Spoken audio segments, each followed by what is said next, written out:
ꯑꯩꯈꯣꯏ ꯑꯦꯛꯁꯄꯤꯔꯤꯌꯦꯟꯁꯁꯦ ꯃꯁꯤꯡꯁꯦ ꯌꯥꯝꯅ ꯖꯣꯏꯟ ꯇꯧꯔꯛꯇ꯭ꯔꯤꯕ ꯑꯣꯏꯕꯅꯤꯅ ꯉꯥꯏꯍꯥꯛꯇꯪꯒ ꯃꯤꯅꯤꯠ ꯑꯃꯅꯤ ꯉꯥꯏꯃꯤꯟꯅꯈꯤꯁꯤꯀꯣ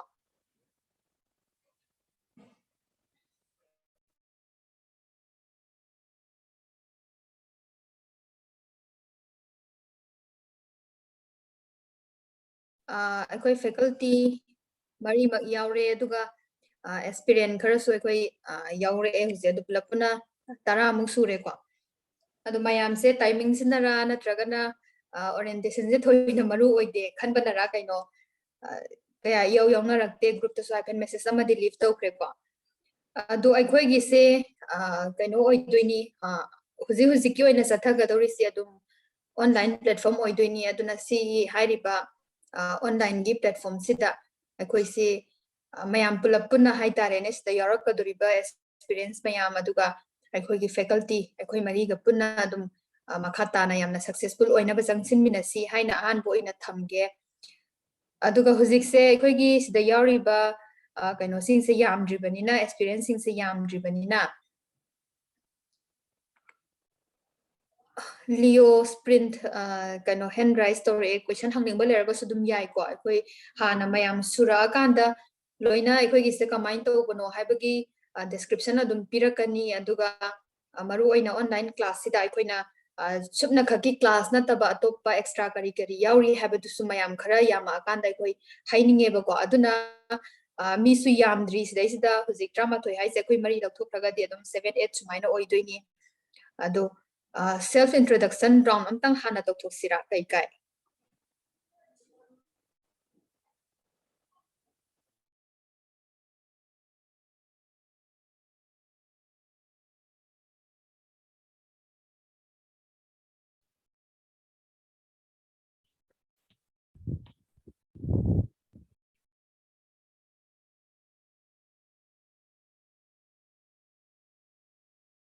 Visitadi chat box hire ko yai han ado participants singsu unmute tawraga wari sum sase akoina khar nganga tawa nataba class ko lively sum oina bane adi online sida offline gi mahau phangna hai tare ne non online ni haraga akoina khak nganga tara to khib nataba sisu hau seba hayeng akoina class tawra ko matam sune siga hina bisum thamse ko oja khakta nganga noina taraga tokhiba nataba interaction oina hai tare ne chat box haire ise sumaina harak bo sare hojik ko endum unmute tawraga sumari sase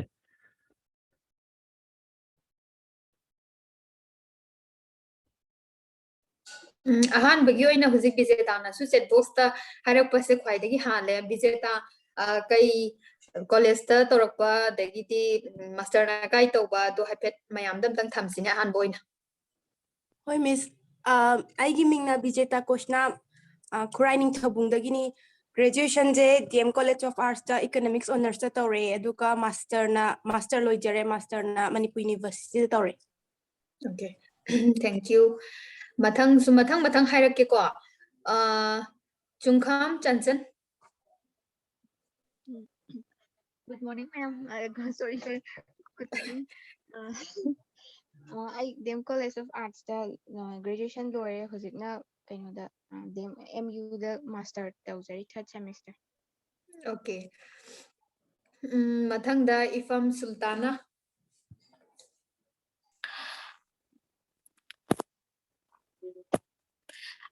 I mean Ifam Sultana. I pass out college na modern college adu house na 3rd semester da economics department da MU da tawjari Adum MU ngakani ko hujik fauta mathang da adum sida leiriba serial sida dum lokhatsara age ko mathang da Leo sprint na lei mingse Leo sprint hand ju raise torga leiba maliko aina ngasai question gumba leibra haina khanba audio connect tawdaba male Leo gise Leo ji audio connect tawdaba male yum ahan sinabagi sinaba hai trita hai bam to intra online class tawriba ko bila ko sei humri sinaba Leo se adum mathang dam marak tam ai lokhatsarake hujik lanchen ba maitai amtang self introduction amtang tawbi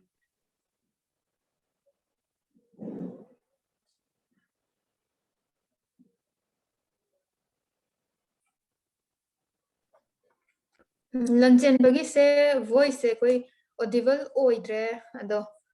ꯑꯃꯨꯛꯇꯪꯒ try ꯇꯧꯕꯤꯔꯣ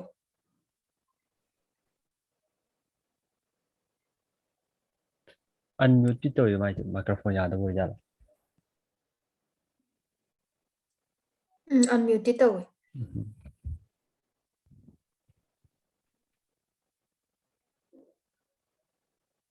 ꯂꯟꯆꯦꯟꯕ ꯉꯥꯏꯔꯤꯉꯩꯁꯤꯗ ꯑꯇꯣꯞꯄ ꯇꯧꯁꯤꯔꯥ ꯑꯇꯣꯞꯄ ꯑꯃ ꯂꯧꯈꯠꯁꯦ Nongthombam Partha Miss ꯑꯩꯒꯤ ꯃꯤꯡ ꯅꯣꯡꯊꯣꯝꯕꯝ Partha pass out ꯀꯣꯂꯦꯖꯅ DM college ꯑꯗꯨꯒ ꯍꯧꯖꯤꯛꯅ MUꯗ 3rd ꯁꯦꯝꯗ ꯏꯀꯣꯅꯣꯃꯤꯛꯁ ꯂꯧꯔꯒ ꯇꯝꯖꯔꯤ ꯑꯣꯀꯦ ꯊꯦꯡꯛ ꯌꯨ ꯃꯊꯪꯗ ꯁꯅꯥꯊꯣꯏ ꯏꯂꯥꯡꯕꯝ Good evening, Miss Sir. ꯑꯩꯒꯤ Good ꯃꯤꯡ evening. ꯂꯥꯡꯕꯝ ꯁꯅꯥꯊꯣꯏ ꯂꯥꯡꯈꯝꯕꯣꯛꯄꯤꯗꯒꯤꯅꯦ ꯑꯩ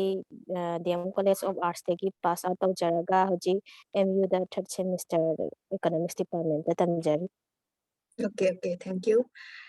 ꯉꯁꯥꯏ ꯀꯩꯅꯣ ꯂꯟꯆꯦꯟꯕꯁꯦ ꯌꯥꯈꯤꯗꯕꯁꯦ ꯑꯃꯨꯛꯇꯪꯒ ꯇ꯭ꯔꯥꯏ ꯇꯧꯕꯤꯔꯣ ꯂꯟꯆꯦꯟꯕ ꯑꯩꯈꯣꯏ ꯏꯟꯇꯔꯦꯛꯁꯟ ꯑꯣꯏꯅ ꯁꯨꯝ ꯇꯧꯅꯤꯡꯕꯒꯤꯅꯤꯀꯣ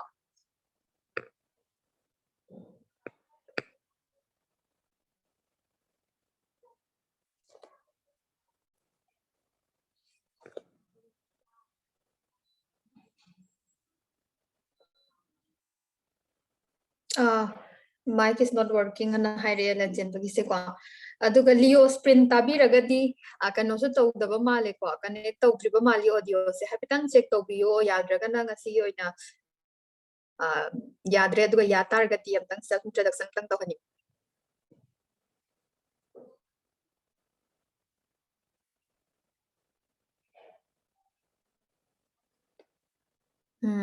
ꯌꯥꯗ꯭ꯔꯕ ꯃꯥꯜꯂꯦꯀꯣ ꯌꯥꯗ꯭ꯔꯦ ꯍꯥꯏꯅ ꯂꯧꯔꯒꯦ ꯑꯗꯨꯒ ꯃꯈꯥ ꯇꯥꯅꯁꯨ ꯁꯤꯗ ꯑꯍꯦꯟꯕ ꯀꯩꯅꯣꯁꯨ ꯑꯦꯁꯄꯤꯔꯦꯟ ꯑꯇꯣꯞꯄꯁꯤꯡꯁꯨ ꯍꯧꯖꯤꯛ ꯐꯥꯎꯕꯒꯤꯗꯤ ꯖꯣꯏꯟ ꯇꯧꯔꯛꯇ꯭ꯔꯦ ꯑꯗꯨꯝ ꯍꯧꯖꯤꯛ ꯂꯩꯔꯤꯕ ꯄꯥꯔꯇꯤꯁꯤꯄꯦꯟ 13 ꯑꯩꯈꯣꯏ ꯁꯤꯒꯤ ꯃꯔꯛꯇ ꯑꯗꯨꯝ खरा खन नैनबा वारी वताई इंटरेक्शन ओइना खरा हौसिको अहानबसिदी अखोई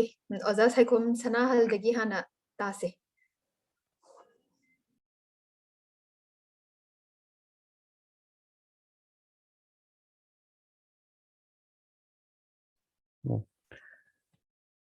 ꯑꯩ ꯍꯥꯟꯅ intro ꯇꯧꯔꯛꯑꯒꯦꯀꯣ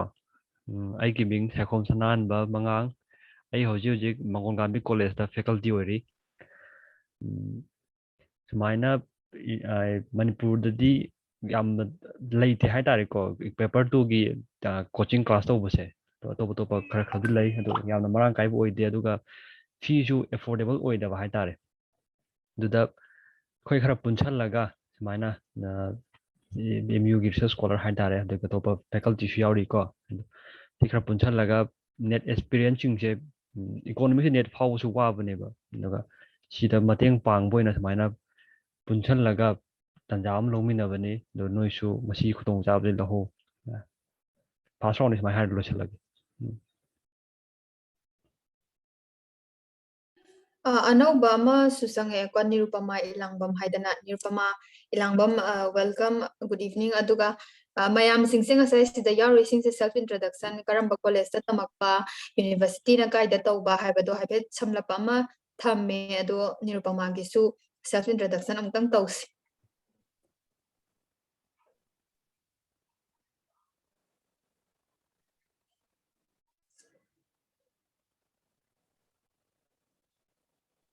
निरुपमा इलांगबम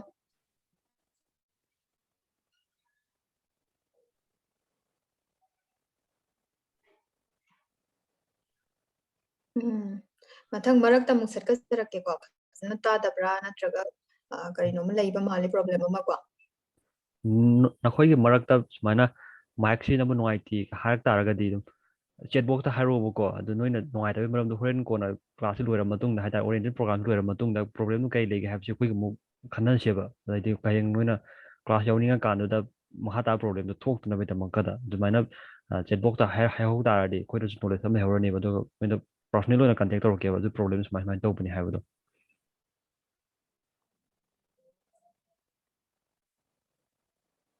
मथंग सिदे अखोई फैकल्टी मरक्तगी Oinam ओरिंसन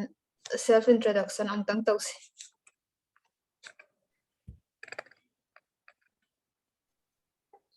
Tabo siya. Tare. Oh, kino. I introduction amtang pizage. Satrabudi yamdre. Adum yare na habi yare.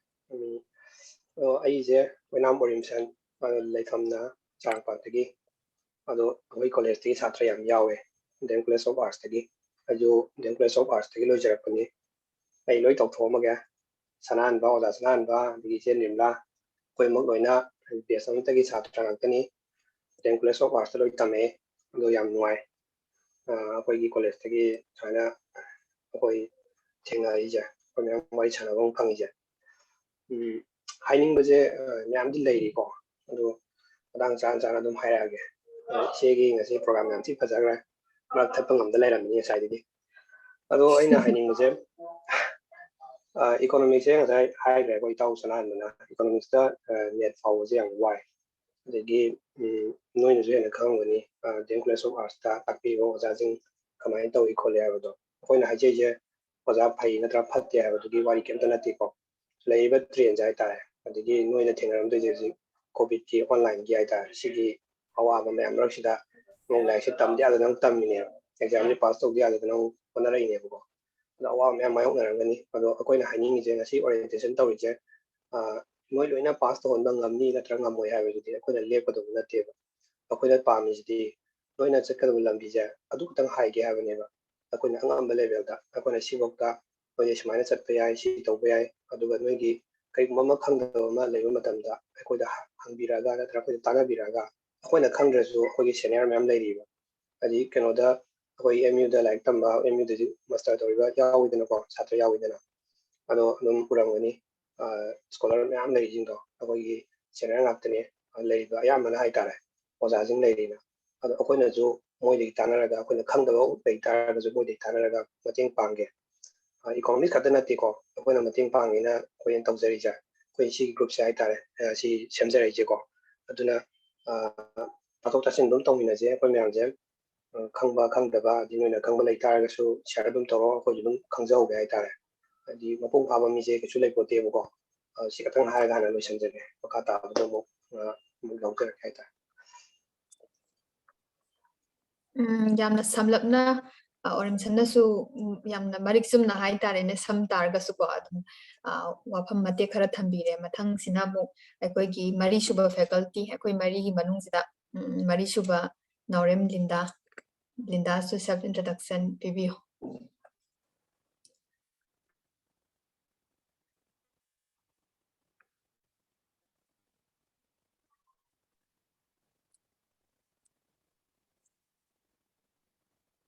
Oh, ma'am, tare ko. Tare. Oh. I say Kakching dagi ming na Linda na oram ko ko. Aduga kayo Manipur University da MA lore. Aduga mujik PhD ta ujari. Aduga ma'am adum yeng minarase ay tare tatok tasin tong minarase. Si haragal wasandari. Ada sine samlappa ko adonga side ai nganga ai hydri yimtang marak sida hayauge ai mingna konjengbam nirmala ai su chama ne nga side gi sum yari basing se sida join toriba ai gi domina ga doriba me am aspirant me am sing se anam banda dm da lo shalaga MU da master to pasine badum ado chama ne ko akoi mari sigi manung da adum ngasai high credorim sana ahum se dm da loire ai samak su yauna aduga chama na MU sida master loire ado Linda-budi kaino graduation di mapada tawre ko ada sida mu hiding is kaino har ai se loina problem se samana na koi su thengnaram gani na khali sida nga side gi hairak pasida kaino da top state sing da tawre I ha ba se kaya yaudabani na Manipur sida sum aikoina pingai dagi hauna tamaga graduation adagi master gi level housebook tamak pasida aikoi exposure yam watle adagi kainoma ta hainara su any competition amabu yaura su natragana mayam ge marta thoga wabu nga su exam amabu phamma su atopa leiriba india gi tongan ba state singa leiriba scholar masendang bu or su ko नत्रगना MA की सात्रबु ओरसु अखोइगा मोइगा levels अखोइने वाखलसिदा अखोइना सोथरबरा काइने खंजबा अदे सी मरु ओइना करिगिनो high tarred exposure सु वाटपगिनेबा अदुना अखोइना हंदकी तौजगदोरिबा बेसिदा हंदकी base की वाक तसुनते अखोइना जथजरकदोरिबा बेट्स मयाम सिंसिदा हाइ टारेने अखोइना थमीबा पांदमसे तसेंगना हाइ टार्डी फुल एक्सपोजर से फंगहनबा अदु मसिना अखोइ मरी अमदी लेरिबा एक्सपीरियंसेस जे खक्तंग पुल्लकांदा फंगबस्ता वागदबा नॉलेज मयाम अमा मरकसिदा अखोइ मपानदगी रिसोर्स पर्सन मयाम अमा अखोइगी सब्जेक्ट सिदा स्पेशलाइज तौरबा मी मयाम अमा अखोइ हानादगी सुदुम कांटेक्ट लैजबको अदुगा तोंगान तोंगानबा सक्सेसफुल ओइरबा मी मयाम हाइ तारेने सिगुम्बा मयाम अमसु अखोइ मरकता हाइजरुगनिको अदुकांदा यामद्रबदा अखोइना हुजिक खल्लिसे थामगी मरकता अनिरक हाइसे यामद्रबदनिको मिनिमम दा अदुगा सिदगी हेलकपसु याइ अखोइगी मतम मफम मतमगी मतुंग इन्ना अदुना ऑनलाइन प्लेटफॉर्म नि हाइ तारगसु अदुमाइना ऑफलाइन ओइना थामदा अनिरक उनगी खुदोंग साबसे अखोइ थमजगनी अदुगा अखोइगी इकोनॉमिक्स का मरी लेनाबा खुदम ओइन हाइरबदा अखोइसे मास्टर से इकोनॉमिक्स लोइसले हारगा करी करी थबक सिंग थाबा याबा अदै करियर कमाइना सेमगनी सक्सेसफुल करियर अमगिदमक्ता नेट जेआरएफ ना कयाम यामना मरु ओइबा अदगी प्रिपरेशन कमाइन तौबा को अदगी मु बिसाइड्स नेट जेआरएफ सी नतबा अतोप सिंसना करी लेनी का हैबा अदगी मु अखोइसु कोइना मखा तारकपा मयाम सिंसे कइनो इवन फेलोशिप की मतंग ओइ तारगसु नत्रगना अखोइ पीएचडी तोरम दाइगी सिनोप्सिस अमा सेंगटपगी मतंग ओइ तारगसु तोंगान तोंगान मैम लेरीदनको अखोइना खंगदबा प्रॉब्लम लेबा अखोइ सीनियर सिंगा तानबा खटपा मैम लेरी सिगुम्बदसु दुम अखोइना यारिबा मकै हेल्प तौगनिको अदुगा आउटसाइड दी क्लास हाइ तारेने अखोइसी क्लास तौरिंगाइगी मनुंगदुबुदी डेकोरम दो दुम गांगना चटपीबा तारे करी कनाना करी इनबा अदगिदी ओजा अमदा छात्र अमना कमाइन लुइना बिबा अदगी छात्र ओइरिबा नोइनसु होय एज डिफरेंस ताति कछु यामना बुदि हुजिक लेरंगदबा नते ऑलमोस्ट मास्टर लोइसिलपा हाइसेको अदु ओइतारगसु क्लासरूम ददी मागी चटफम थोपा डेकोरम से ngang नाइ खोइना चटपीरगा आउटसाइड दी क्लासरूम अखोइसे वी आर अखोइना ब्रदर एंड सिस्टर की टाइप तनेको अदुम यामना करीमता कोइना बलैतना यामना फ्री एंड फ्रैंक ओइना अखोइसे अमगा फजना कोरिलेट तौनरकांदा मपानगी अखोइना ngasai अखोइ सोथरे काइना खलमबा वाखल जिंजे मसी सेमगतपा ngamnanaba मोइगी लेवल तुता काखलपा ngamnaba अखोइना हेनबसु मयाम अमा लैरमदोइनेबा कइनो हाइ तारगति अखोइना सोथैना खल्लिसे अखोइजे फजना एक्सप्रेसिव ओइदबा हाइनिंगिबा पोसे हाइदोकपा ngamdaba कइनो मे हेक फोनिंगबा पोसु ngamdaba अदुगुम्बगी कासे कम्युनिकेशन स्किल्स अदगिदी इंटरव्यू फेस तौबगी स्किल्स सिगुम्बा मयाम सिंगसे अखोइना खंगबदुना शेयर तौगनी अदुगा अखोइना कितंग नोइता गाइड तौबो मतमदा डाउट लेगदोबा पोतुना अखोइ मापानदगी तुम रिसोर्स पर्सन सिंग कौरकांदा अखोइ अदुम उनगनी बसुमाइना को केनो नुमित 35 लेरगा हाइ तारेने थाम अनिरकसे अदुना सी मैम सिंसे तौरिसे कइगिनो हाइ तारदी लेरिबा सिदैसिदा याउबिरैबा ngasi अखोइ थारकांदा सिदा यारिबा अखोइ 38 सिदा ngasi खना जतारगसु ngasi याहौदबा मैम सिंसो अदु नोइन अतोपदा सुदुम शेयर तौबियु सीसी तौगी हाबदो मतम टाइमिंग से पुंग 6 क्वेश्चन बजिदा थबक साथोंगरगा हुजि सापे समर सु चंगर आबनिना अदुम याउबा नंगदबसु मैम मा यारंगनेबको अदुगा थवइना ए ओरिएंटेशन दबु कइ तौबिनो गाइना खल्लकांदा अदुम यारक्तबसु यारंगनी अदुम मैम सुनोइना शेयर तौबियु मैम सिंसे अखोइसु नोइसु अखोइगी ओइबा यामना क्लियर ओइबा विजन अमा करमना सेमगनी अदगिदी अखोइगी मांगदा करी तारी अखोइने हेना चखलगना करी अचीव तौबा यारी का हाबा पोतो मैम अमु खंगमिनसेबको सिसिबो अय अमु हाइगे अदुगा मखाताना अतोपा फैकल्टी सिंगदगी अमु तामिनसेको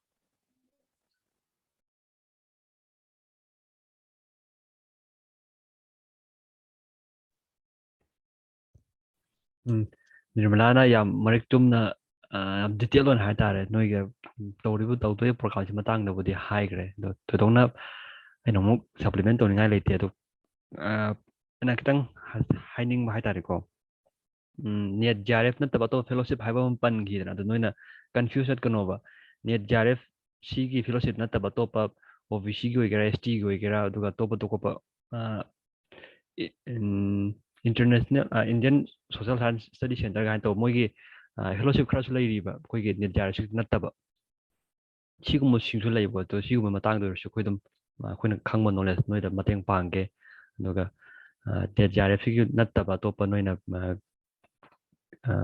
MA ꯒꯤ ꯁꯤꯂꯦꯕꯁ ꯍꯥꯏꯇꯥꯔꯦꯀꯣ ꯑꯗꯨꯒ ꯑꯁꯤꯒꯤ ꯃꯇꯥꯡꯗ ꯅꯣꯏꯅ ꯑꯗꯨꯝ ꯈꯪꯗ ꯈꯣꯠꯇꯕ ꯍꯥꯏꯇꯥꯔꯁꯨ ꯑꯩꯈꯣꯏꯒꯤ ꯀ꯭ꯂꯥꯁ ꯂꯣꯏꯅꯔꯤ ꯃꯇꯝ ꯁꯤꯈꯛ ꯅꯠꯇꯕ ꯑꯇꯣꯞꯄ ꯅꯣꯏꯅ ꯐ꯭ꯔꯤ ꯇꯥꯏꯝ ꯑꯣꯏꯕ ꯃꯇꯝꯗꯁꯨ ꯑꯩꯈꯣꯏ ꯑꯗꯨꯝ ꯑꯩꯈꯣꯏꯅ ꯑꯦꯕꯥꯏꯂꯦꯕꯜ ꯑꯣꯏꯕ ꯃꯇꯝ ꯑꯣꯏꯔꯝ ꯇꯥꯔꯒꯗꯤ ꯅꯣꯏꯒ ꯑꯗꯨꯝ ꯗꯤꯁꯀꯁ ꯇꯧꯁꯦꯕ ꯑꯗꯨꯒꯤꯁꯨ ꯑꯩꯈꯣꯏ ꯑꯗꯨꯝ ꯈꯨꯗꯣꯡꯆꯥꯕ ꯄꯤꯒꯦꯕ ꯁꯤ ꯅꯠꯇ꯭ꯔꯣ ꯅꯤꯝꯗꯥ ꯑꯇꯩꯗꯤ ꯀꯩꯀꯩ ꯍꯥꯏꯅꯤꯡꯕꯗꯤ ꯑꯣꯔꯤꯝꯁꯟ ꯂꯤꯟꯗꯥ ꯑꯣꯔꯤꯝꯁꯟ ꯍꯥꯏꯁꯦ ꯈꯔ ꯂꯣꯏ ꯍꯥꯏꯗꯣꯛꯈ꯭ꯔꯦꯗ ꯍꯥꯏꯅꯤꯡꯉꯥꯏꯁꯦ ꯑꯗꯣ ꯃꯌꯥꯝꯁꯦ ꯍꯥꯏꯗꯤ ꯁꯤꯗ ꯌꯥꯎꯔꯤꯕ ꯃꯌꯥꯝꯁꯤꯡꯁꯦ ꯁꯨꯝ ꯋꯥꯈꯜꯗ ꯍꯥꯏꯇꯥꯔꯦꯅꯦ ꯐꯥꯎꯅꯤꯅ ꯂꯣꯏ ꯈꯟꯗꯣꯏꯅꯦꯕꯀꯣ ꯈꯟꯗꯕꯁꯨ ꯌꯥꯗꯦꯕ ꯑꯗꯨ ꯍꯣꯠꯁꯨ ꯍꯣꯠꯅꯁꯦꯕ ꯑꯗꯨꯒ ꯑꯣꯖꯥꯅ ꯇꯥꯛꯑꯒ ꯈꯤꯇꯪ ꯍꯩꯅꯤꯡꯉꯤꯗꯨꯗꯤ ꯈꯪꯉꯤꯗꯨꯗꯤ ꯌꯥꯎꯋꯦꯕꯀꯣ ꯏꯁꯥꯅ ꯄꯥꯕ ꯑꯃ ꯆꯪꯉꯦ ꯑꯗꯒꯤ ꯍꯣꯠꯅꯕ ꯑꯃ ꯆꯪꯉꯦꯕ ꯑꯗꯨꯒ ꯑꯩꯅ ꯌꯥꯝ ꯍꯩꯅꯤꯡꯉꯤꯁꯦ ꯃꯌꯥꯝꯁꯦ ꯌꯥꯝꯅ ꯍꯥꯏ ꯂꯩꯔꯝꯃꯤ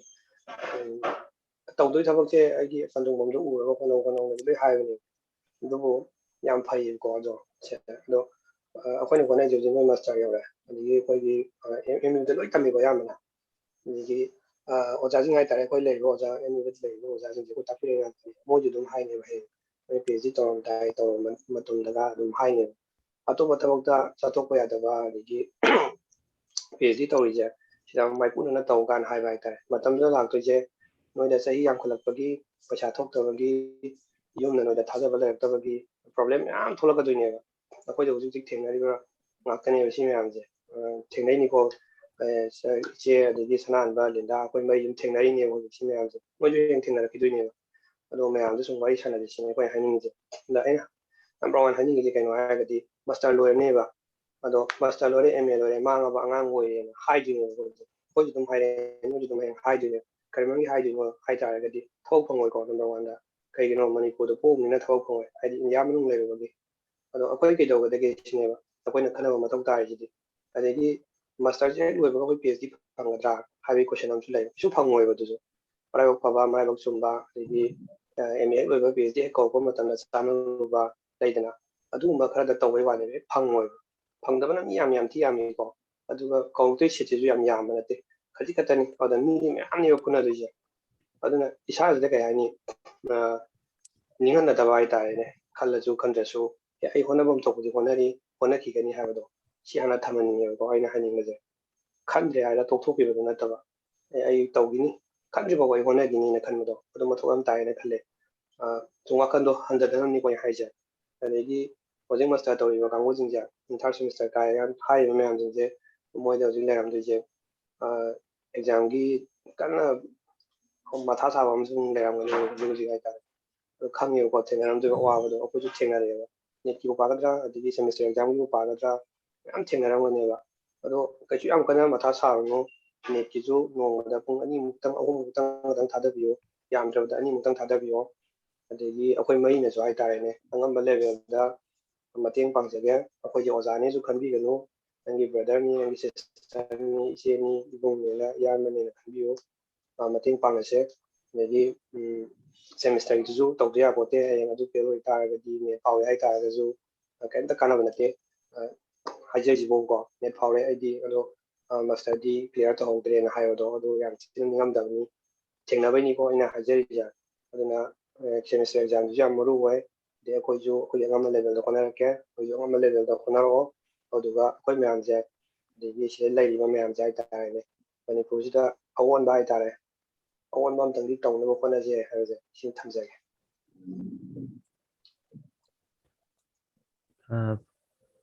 ꯃꯇꯝꯁꯦ ꯂꯣꯏꯕꯨ ꯂꯣꯏꯁꯤꯜꯂꯛꯀꯗꯧꯔꯦ ꯑꯗꯣ ꯂꯣꯏꯗ꯭ꯔꯤꯉꯩꯗ ꯀꯅꯥꯅ ꯀꯔꯤ ꯇꯥꯛꯄ ꯍꯥꯏꯗꯨꯁꯨ ꯍꯥꯏꯐꯦꯠ ꯍꯥꯏꯍꯧꯕꯅ ꯐꯕ꯭ꯔꯥ ꯀꯃꯥꯏꯅ ꯇꯧꯁꯤꯒꯦ ꯑꯗꯨꯁꯦ ꯏꯇꯥꯎꯕꯤ ꯀꯩꯅꯣ ꯇꯧꯁꯦ ꯍꯥꯏꯕꯗꯤ ꯀꯩꯅꯣ ꯇꯧꯔꯁꯤꯅꯦ ꯍꯌꯦꯡ ꯀ꯭ꯂꯥꯁ ꯂꯧꯕ ꯃꯇꯝꯗ ꯑꯗꯨꯝ ꯍꯥꯏꯕꯅ ꯐꯗꯧ ꯃꯥꯜꯂꯦ ꯑꯗꯨꯗꯤ ꯁꯤ ꯂꯧꯔꯦ ꯈꯣꯠꯂꯒꯦ ꯑꯗꯣ ꯉꯔꯥꯡ ꯑꯃꯨꯛ ꯀꯩꯅꯣ ꯇꯧ ꯂꯩꯕꯗꯣ ꯀꯩꯅꯣ ꯇꯧꯗꯧ ꯃꯥꯜꯂꯦ ꯑꯗꯨꯒ ꯑꯩꯈꯣꯏꯒꯤ ꯗꯦꯃꯣ ꯀ꯭ꯂꯥꯁꯀꯤ ꯃꯇꯥꯡꯁꯤꯗꯤ ꯑꯗꯨꯝ ꯍꯌꯦꯡ ꯁꯦꯝ ꯇꯥꯏꯃꯤꯡꯗꯒꯤ ꯑꯩꯈꯣꯏ ꯅꯣꯇꯤꯁꯇꯤ ꯑꯗꯨꯝ ꯏꯟꯐꯣर्म ꯇꯧꯔꯛꯀꯅꯤ ꯍꯥꯏꯇꯥꯔꯦ ꯍꯧꯖꯤꯛꯀꯤ ꯑꯩꯈꯣꯏꯒꯤ ꯂꯩꯔꯤꯕ ꯒ꯭ꯔꯨꯞꯁꯤꯗꯀꯣ ꯑꯗꯨꯃꯗꯤ ꯑꯩꯈꯣꯏ ꯏꯟꯐꯣर्म ꯇꯧꯖꯔꯛꯑꯒꯦ ꯗꯦꯃो ꯀ꯭ꯂꯥꯁꯀꯤ ꯇꯥꯏꯃꯤꯡꯁꯦ ꯁꯦꯝ ꯇꯥꯏꯃꯤꯡꯁꯦ ꯑꯗꯨꯝ ꯑꯣꯏꯕ ꯌꯥꯅ ꯂꯩ ꯑꯗꯨꯒ ꯍꯌꯦꯡꯒꯤ ꯑꯣꯏꯅꯗꯤ ꯗꯦꯃꯣ ꯀ꯭ꯂꯥꯁꯁꯦ ꯑꯗꯨꯝ ꯌꯥꯝꯗꯅ ꯑꯩꯈꯣꯏ ꯃꯔꯤꯁꯤꯅ ꯅꯣꯏꯅ ꯌꯥꯎꯁꯟꯕꯤꯔꯣ ꯑꯗꯨꯒ ꯉꯁꯤ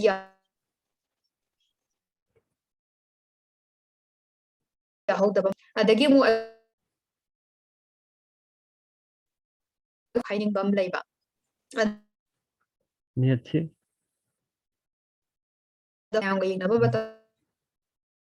ꯅꯦꯝꯕ ꯀꯩꯅꯣꯝꯇ ꯃꯇꯝꯗ ꯈ꯭ꯋꯥꯏꯗꯒꯤ ꯌꯥꯝꯗ꯭ꯔꯀꯣ ꯑꯗꯣ ꯁꯤ ꯌꯥꯝꯗ꯭ꯔꯤꯁꯦ ꯍꯥꯏꯕꯤꯌꯨ ꯑꯩꯒꯤ ꯏꯟꯇꯔꯅꯦꯠ ꯁꯅꯥꯟꯕ ꯀꯩꯅꯣꯝ ꯍꯥꯏꯔꯝꯕ꯭ꯔꯥ ꯏꯟꯇꯔꯅꯦꯠ ꯀꯅꯦꯛꯇꯤꯚꯤꯇꯤ ꯅꯨꯡꯉꯥꯏꯇꯕꯒꯤ ꯇꯥꯍꯧꯗ꯭ꯔꯦꯕ ꯅꯪ ꯑꯩꯒꯤ ꯅꯨꯡꯉꯥꯏꯇ꯭ꯔꯦ ꯅꯪꯉꯣꯟ ꯅꯨꯡꯉꯥꯏꯇ꯭ꯔꯦ ꯍꯥꯏꯒꯦ ꯇꯧꯔꯝꯕꯅꯤꯗ ꯀꯩꯅꯣꯅꯦ ꯑꯣ ꯍꯣꯏ ꯐꯤꯒꯤ ꯃꯇꯥꯡꯁꯦ ꯑꯣꯔꯤꯃꯤꯁꯟ ꯅꯪ ꯍꯥꯏꯐꯦꯠꯇꯪ ꯑꯝꯇꯪ ꯍꯥꯏꯕꯤꯒꯦꯔꯥ ꯑꯣ ꯐꯤꯒꯤꯁꯦ ꯐꯤꯒꯤꯁꯦ ꯀꯩꯅꯣꯅꯦ ꯑꯩꯈꯣꯏꯒꯤꯁꯦ ꯌꯥꯝꯗꯤ ꯌꯥꯝꯗ꯭ꯔꯕꯅꯦꯕꯀꯣ ꯑꯩꯈꯣꯏꯅ ꯍꯥꯏꯔꯤꯁꯦ ꯑꯗꯣ ꯇꯁꯦꯡꯕꯒꯤꯗꯤ ꯑꯩꯈꯣꯏꯁꯦ ꯌꯥꯝꯅ ꯐꯠꯇꯕꯅꯤ ꯑꯣꯏꯔꯤꯁꯦ ꯌꯥꯝ ꯁꯦꯡꯅ ꯍꯥꯏꯔꯒꯗꯤ ꯍꯥꯏꯗꯤ ꯑꯩꯈꯣꯏꯒꯤ ꯁ꯭ꯀꯣꯂꯔ ꯍꯥꯏꯇꯥꯔꯦ ꯍꯧꯖꯤꯛ ꯍꯧꯖꯤꯛ MUꯗ ꯁ꯭ꯀꯣꯂꯔ ꯑꯣꯏꯕꯤꯔꯤꯕ PhD ꯇꯧꯕꯤꯔꯤꯕ ꯏꯌꯥꯝꯕꯁꯤꯡ ꯑꯗꯒꯤ ꯏꯆꯦꯁꯤꯡ ꯂꯩꯔꯤꯁꯤꯡꯁꯦ ꯑꯩꯈꯣꯏꯅ ꯃꯥꯁꯇꯔ ꯇꯝꯃꯛꯄ ꯃꯇꯝꯗ ꯃꯣꯏꯅ ꯀꯩꯅꯣꯁꯦ ꯂꯥꯏꯔꯤꯛꯁꯦ ꯑꯩꯈꯣꯏꯅ ꯈꯪꯗꯕ ꯑꯃ ꯍꯥꯏꯇꯥꯔꯦ ꯌꯥꯝ ꯁꯦꯡꯅ ꯍꯥꯏꯔꯕꯗꯅꯦ ꯑꯩꯈꯣꯏꯅ ꯒ꯭ꯔꯦꯖꯨꯑꯦꯁꯟ ꯂꯣꯏꯔꯛꯄ ꯃꯇꯝꯗ ꯏꯀꯣꯅꯣꯃꯤꯛꯁ ꯍꯥꯏꯁꯦ ꯀꯔꯤꯝꯇ ꯈꯪꯗꯕꯤ ꯂꯥꯛꯑꯦꯕ ꯁꯤꯗ MUꯗ ꯆꯪꯉꯛꯄ ꯃꯇꯝꯗ ꯑꯦꯟꯇ꯭ꯔꯥꯟꯁꯇꯨꯕꯨꯗꯤ ꯊꯥꯔꯨꯔꯦ ꯂꯥꯏꯕꯛ ꯐꯗꯅ ꯈꯟꯕꯤꯔꯛꯑꯦ ꯃꯥ ꯋꯥꯡꯗꯕꯀꯣ ꯇꯝꯃꯨꯔꯦ ꯆꯪꯉꯨꯔꯦ ꯑꯗꯨꯗꯨꯒ ꯆꯪꯉꯨꯀꯥꯟꯗꯗꯤ ꯏꯀꯣꯅꯣꯃꯤꯛꯁ ꯍꯥꯏꯁꯦ ꯌꯥꯝ ꯊꯤꯅ ꯌꯥꯝ ꯄꯥꯛ ꯆꯥꯎꯕ ꯀꯩꯅꯣꯝ ꯑꯣꯏ ꯂꯩꯔꯝꯃꯦꯕ ꯀꯩꯅꯣ ꯄꯨꯡꯉꯥꯎ ꯉꯥꯎꯕꯤꯅꯦꯕ ꯑꯗꯣ ꯀꯔꯤ ꯂꯥꯏꯔꯤꯛ ꯄꯥꯏꯔꯒ ꯐꯒꯅꯤ ꯀꯔꯝꯕ ꯂꯥꯏꯔꯤꯛ ꯄꯥꯒꯗꯒꯦ ꯀꯔꯝꯕ ꯑꯣꯊꯔ ꯇꯧꯒꯗꯒꯦꯒꯁꯦ ꯈꯪꯕ ꯅꯠꯇꯦꯕ ꯑꯩꯈꯣꯏꯅ ꯆꯪꯉꯛꯈꯤꯁꯦ ꯌꯥꯝ ꯁꯦꯡꯅ ꯍꯥꯏꯔꯕꯗꯀꯣ ꯑꯗꯣ ꯂꯩꯔꯤꯕ ꯏꯌꯥꯝꯕꯁꯤꯡ ꯏꯆꯦꯁꯤꯡꯁꯤꯗꯤ ꯃꯣꯏ ꯇꯥꯟꯅꯔꯦ ꯑꯣꯖꯥꯁꯤꯡꯒꯁꯨ ꯅꯣꯏꯁꯨ ꯊꯦꯡꯅꯔꯝꯒꯅꯤꯗ ꯀꯟꯇꯦꯛ ꯐꯪꯕ꯭ꯔꯅꯦ ꯌꯥꯝꯅ ꯀꯩꯅꯣ ꯇꯧꯗꯕꯅꯦꯕ ꯔꯣ ꯍꯦꯛꯇ ꯂꯣꯏꯅꯕ ꯈꯣꯠꯅꯕꯗꯨꯁꯨ ꯐꯪꯗꯕꯅꯦ ꯀꯣꯂꯦꯖꯇ ꯇꯧꯔꯛꯄꯗꯨꯒ ꯈꯔꯗꯤ ꯈꯦꯠꯅꯕꯅꯦꯕ ꯑꯗꯣ ꯃꯌꯥꯝꯁꯤꯡꯗꯨꯅ ꯑꯩꯈꯣꯏꯗꯅꯦ ꯂꯥꯏꯔꯤꯛꯁꯦ ꯑꯦꯅꯤ ꯇꯥꯏꯝ ꯍꯥꯏꯇꯥꯔꯦ ꯑꯩꯅ ꯈꯪꯗꯕ ꯃꯇꯝ ꯑꯃꯗ ꯑꯍꯤꯡ ꯑꯣꯏꯒꯦꯔꯥ ꯅꯨꯡꯊꯤꯟ ꯑꯣꯏꯒꯦꯔꯥ ꯅꯨꯡꯗꯥꯡ ꯑꯣꯏꯒꯦꯔꯥ ꯑꯌꯨꯛ ꯑꯣꯏꯒꯦꯔꯥ ꯍꯪꯕꯁꯦ ꯃꯣꯏꯅ ꯌꯥꯝ ꯊꯤꯅ ꯍꯥꯏꯗꯤ ꯀꯣꯑꯣꯄꯔꯦꯠ ꯌꯥꯝ ꯊꯤ ꯇꯧꯕꯤꯕ ꯇꯥꯛꯄꯤ ꯇꯝꯕꯤ ꯑꯩꯈꯣꯏꯅ ꯈꯪꯗꯕ ꯑꯃ ꯍꯪꯕ ꯃꯇꯝꯗ ꯑꯗꯨꯒꯤ ꯋꯥꯈꯜꯂꯣꯟꯗꯨꯅꯦꯕ ꯑꯩꯈꯣꯏꯅ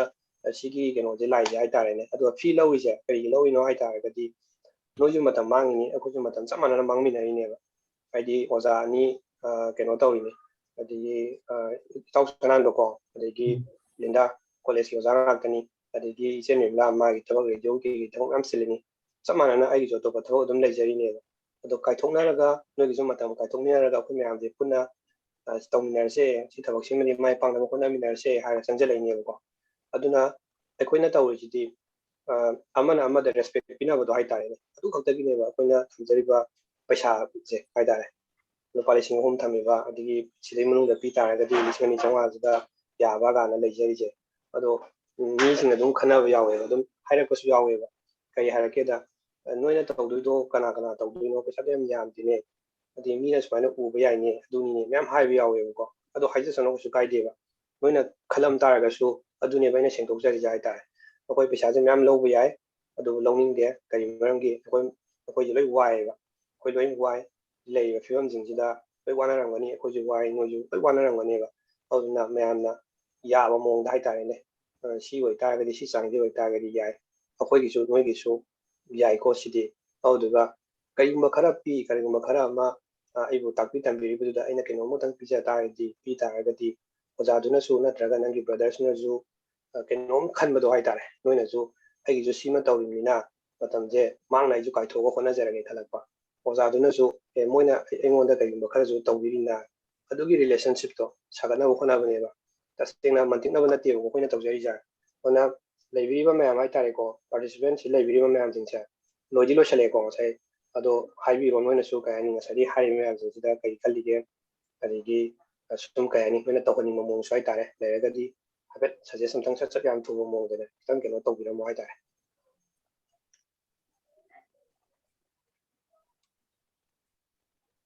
ꯑꯗꯨꯗꯤ ꯁ꯭ꯋꯥꯏꯗ ꯑꯗꯨꯝ ꯂꯣꯏꯁꯤꯟꯕ ꯌꯥꯔꯦꯅꯦꯀꯣ ꯃꯌꯥꯝꯁꯦ ꯇꯨꯃꯤꯟ ꯂꯩꯅꯔꯤꯅꯦ ꯁꯥꯇ꯭ꯔꯁꯤꯡꯒꯤ ꯀꯩꯀꯩ ꯃꯥꯏꯀꯩꯗ ꯈꯤꯇꯪ ꯍꯥꯏꯇꯥꯔꯦ ꯍꯥꯏꯔꯛꯑꯗꯤ ꯀꯔꯤ ꯐꯗꯧꯅꯤꯅꯦ ꯍꯥꯏꯅꯤꯡꯕ ꯈꯣꯠꯄ ꯂꯩꯔꯤꯒꯦ ꯀꯔꯤ ꯍꯥꯏꯅꯤꯡꯕ ꯂꯩꯕ ꯅꯣꯏꯒꯤ ꯁꯥꯏꯠꯇꯒꯤꯁꯨ ꯑꯗꯨꯝ ꯑꯩꯈꯣꯏꯗ ꯌꯥꯝꯅ ꯀꯣꯏꯗꯅ ꯑꯗꯨꯝ ꯍꯥꯏꯅꯁꯦ ꯑꯗ ꯅꯣꯏꯅ ꯁꯤ ꯆꯪꯉꯛꯄꯗ ꯅꯣꯏꯒꯤ ꯀꯔꯤ ꯍꯥꯏꯇꯥꯔꯦ ꯗ꯭ꯔꯤꯝ ꯍꯥꯏꯒꯗ꯭ꯔꯥ ꯀꯩ ꯅꯣꯏꯒꯤ ꯃꯪꯂꯥꯟꯗꯨꯁꯨ ꯑꯗꯨꯝ ꯁꯤꯌꯔ ꯇꯧꯔꯝꯃꯣ ꯅꯣꯏꯒꯤ ꯃꯪꯂꯥꯟꯗꯣ ꯃꯪꯐꯥꯎꯅꯕ ꯉꯝꯕ꯭ꯔꯥ ꯍꯥꯏꯁꯦ ꯑꯩꯈꯣꯏꯁꯨ ꯇ꯭ꯔꯥꯏ ꯇꯧꯍꯧꯒꯦ ꯑꯣꯖꯥꯗꯤ ꯂꯣꯏ ꯑꯣꯏꯔꯅꯤ ꯑꯗꯨ ꯈꯜꯂꯝꯃꯅꯤ ꯈꯪꯉꯦ ꯑꯩ ꯑꯣꯖꯥ ꯑꯣꯏꯔꯗꯣꯏꯅꯦꯅ ꯑꯗꯣ ꯂꯣꯏ ꯑꯣꯏꯁꯨ ꯑꯣꯏꯗꯣꯏꯅꯦ ꯑꯣꯏꯗꯕꯁꯨ ꯌꯥꯄꯣꯠꯇꯦ ꯑꯗꯣ ꯍꯥꯏꯐꯦꯠ ꯍꯥꯏꯕꯤꯔꯝꯃꯣ ꯉꯁꯥꯏ ꯍꯥꯏꯇꯥꯔꯦꯀꯣ ꯁꯤ ꯂꯩꯔꯤꯁꯤꯡꯁꯦ ꯍꯣꯏ ꯍꯥꯏꯔꯣ ꯑꯣꯖꯥꯁꯤꯡꯅ ꯁꯨꯃꯥꯏꯅ ꯁꯤꯜꯂꯛꯄꯁꯦ ꯑꯍꯥꯟꯕꯗ ꯌꯥꯝ ꯅꯨꯡꯉꯥꯏꯌꯦ ꯑꯩꯈꯣꯏ ꯐꯤꯒꯤ ꯀꯩꯀꯥꯒꯤꯗꯤ ꯑꯗꯨꯝ ꯑꯁꯤꯒꯤ ꯐ꯭ꯂꯥꯏ ꯑꯥꯎꯠꯁꯦ ꯊꯣꯛꯂꯛꯄꯗ ꯑꯗꯨꯝ ꯈꯪꯉꯦ ꯑꯣꯖꯥꯁꯤꯡꯁꯦ ꯑꯩꯈꯣꯏꯒꯤ ꯐꯅꯕ ꯁꯦꯝꯃꯛꯄꯅꯦ तसेंना पैसागीदमक्ता नत्ते फ्रीदा तारगासु ओजासिंना हाइदि फ्रीनी हाइबगी वखलमदसु रिलेशन दो फलक्तबे याय सर ओरिंसन नंगा साइ हागिबदो ग्रेजुएशन दा याम वारे एंट्रांस थारे फजना खंगदे अदो एंट्रांस दादी माइ पागा एमए दादी याम पाक चाव अमा ओइरमे हाबिदो अदो आइंगोंदा हौजिक थोकपा थौदोनिना अइना चटकदबा लंबीदो सारना हाना मंगजौनना सटखरबनिना सारदागी अइना सिदा कोचिंग से यावरगा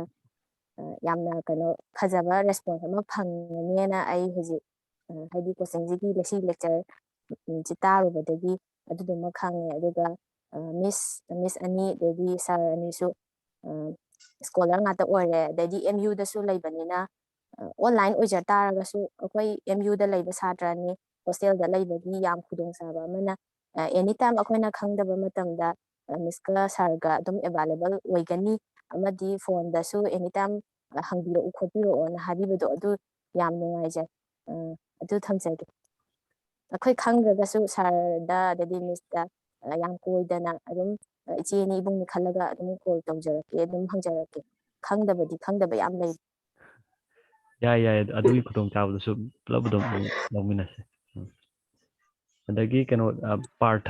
पुंग क्या तौदुना हाय हंगी क्लास से ꯄꯨꯡꯁꯤꯒꯤ ꯃꯇꯥꯡꯗꯤ ꯑꯗꯨꯝ ꯑꯩꯈꯣꯏꯒꯤ ꯑꯦꯕꯥꯏꯂꯦꯕꯤꯂꯤꯇꯤꯒꯤ ꯃꯇꯨꯡ ꯏꯟꯅ ꯀꯣ ꯍꯥꯏꯗꯤ ꯅꯣꯡꯃꯗ ꯑꯩꯈꯣꯏ ꯃꯔꯤꯅ ꯁꯪꯇꯥꯔꯗꯤ ꯈꯥꯏꯗꯣꯛꯑꯒ ꯑꯗꯨꯝ ꯀ꯭ꯂꯥꯁ 3ꯒꯨꯝꯕ ꯂꯧꯔꯛꯄꯁꯨ ꯌꯥꯎꯅꯤ ꯑꯗꯒꯤ ꯀ꯭ꯂꯥꯁ ꯑꯃꯇꯪ ꯂꯧꯕ ꯅꯨꯃꯤꯠꯁꯨ ꯌꯥꯎꯅꯤ ꯑꯗꯨꯒ ꯃꯌꯥꯝ 2 ꯂꯧꯔꯛꯄ ꯅꯨꯃꯤꯠꯁꯨ ꯌꯥꯎꯅꯤ ꯑꯗꯨꯃꯥꯏꯅ ꯄꯨꯡꯗꯨꯗꯤ ꯃꯇꯝꯗꯨꯒꯤ ꯃꯇꯨꯡ ꯏꯟꯅ ꯑꯩꯈꯣꯏ ꯗꯦꯃꯣ ꯂꯣꯏꯔꯒ ꯆꯞ ꯆꯥꯕ ꯑꯃ ꯂꯦꯞꯆꯔꯛꯑꯒꯦ ꯄꯥꯔꯊ ꯑꯗꯨꯒꯤ ꯑꯗꯨ ꯃꯤꯁꯤ ꯖꯨꯝꯗ ꯑꯗꯨꯝ ꯇꯧꯕꯤꯒꯗꯣꯏꯔꯣ ꯀ꯭ꯂꯥꯁꯁꯦ yumdana preferred ꯖꯨꯝꯗ ꯍꯥꯏꯕ ꯖꯨꯝ ꯒꯨꯒꯜ ꯃꯤꯠꯇ ꯇꯧꯒꯗꯣꯏꯔꯥ nimra kama yumda dum tawsira